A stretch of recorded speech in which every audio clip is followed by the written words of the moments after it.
Are you listening? Damn. Alors, à quel moment j'ai su que j'allais faire du haut niveau? C'est une bonne question. Je me souviens quand on a perdu pour les Jeux de Paris, mon entraîneur me disait que je ferais un jour les Jeux olympiques et je me disais que je trouvais ça très drôle mais que c'était pas vrai. Je pense que ça s'est fait progressivement en fait, les sélections jeunes et puis en fait les sélections seniors et puis cette première sélection aux Jeux de Pékin pour les 4x100. Je pense que c'est à ce moment-là que je me suis dit que je pouvais faire du sport de haut niveau et qu'il fallait que je puisse me donner les moyens d'y arriver. Are you listening? Damn. Les changements majeurs qu'implique le haut niveau, c'est tout ce qui est autour de l'engagement, de l'organisation, même la nutrition. Tout simplement, en fait, le haut niveau, ça demande de s'entraîner beaucoup plus. Donc, ça nécessite aussi d'avoir une approche beaucoup plus professionnelle des entraînements, de la récupération, de partir en stage, de moins voir ses copains et copines le week-end. Ça demande une rigueur tout au long de l'année. Et ça, c'est vraiment toute l'année, que ce soit en termes d'engagement et de travail. Are you listening? Damn. Quand j'étais sportive de haut niveau, ma semaine ressemblait déjà un peu à celle que je vis aujourd'hui. C'est-à-dire que j'avais entraînement tous les jours.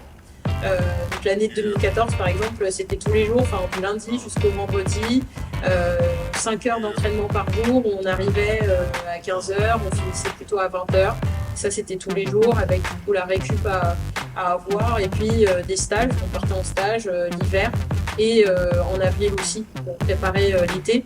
Donc ça c'est ça sur toute la saison, puis après un stage on va dire terminal avant les championnats internationaux en juillet, c'était à peu près ça la semaine. Are you listening? Damn. Le sacrifice lié au sport de haut niveau, c'est des entraînements, donc ça veut dire aussi que on doit récupérer, donc ça veut dire moins de temps avec ses proches. Ça veut dire aussi qu'on voyage beaucoup pour aller faire des compétitions par-ci par-là.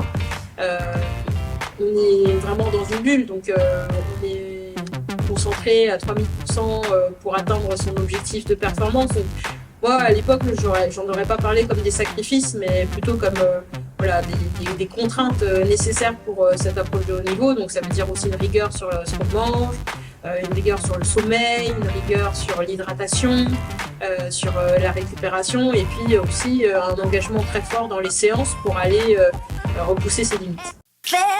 Are you listening? Damn. Alors est-ce qu'on vit d'une carrière de sportif de haut niveau? Moi personnellement, je n'ai jamais vécu de ma carrière. Ça c'est une réalité pour beaucoup de sportifs. Donc j'ai été obligée de travailler en parallèle. Il y a un peu plus de dispositifs que par le passé, mais ça reste quand même très limité. Et donc, en fait, pour vivre de son sport, il faut des sponsors et ça revient à la médiatisation des athlètes. Et tant qu'on n'est pas visible, c'est difficile d'en vivre. Are you listening? Damn. Avec le recul, ce parcours il m'a apporté énormément de choses.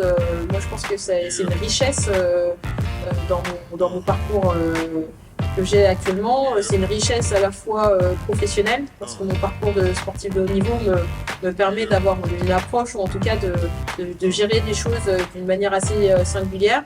Ça m'a aussi, mon parcours scolaire et professionnel m'apporte aussi dans ma manière de structurer mon approche, ma préparation. Et donc aujourd'hui, je dirais que ça m'a ouvert un peu les chakras, ça m'a permis de voyager, ça m'a permis de rencontrer des gens d'horizons complètement différents. Et c'est une vraie richesse que m'a apporté le sport. Are you listening? Damn. Je n'ai pas de regrets. Je n'ai pas de regrets parce que je pense que ça fait partie d'un parcours de vie, tout simplement. Parfois, on peut se tromper sur certaines choses, parfois on réussit, parfois on perd, mais par contre, on grandit. Enfin, moi, en tout cas, ça m'a permis de grandir. Et aujourd'hui, si je suis en capacité de me relancer sur une année, sur ce challenge-là, c'est aussi grâce à toutes ces années passées et toute cette expérience passée. Donc non, j'ai pas de regrets. Je préfère me dire que j'ai fait ce que je pouvais faire et par contre de prendre un peu les leçons du passé pour mes projets de demain. Are you listening? Damn.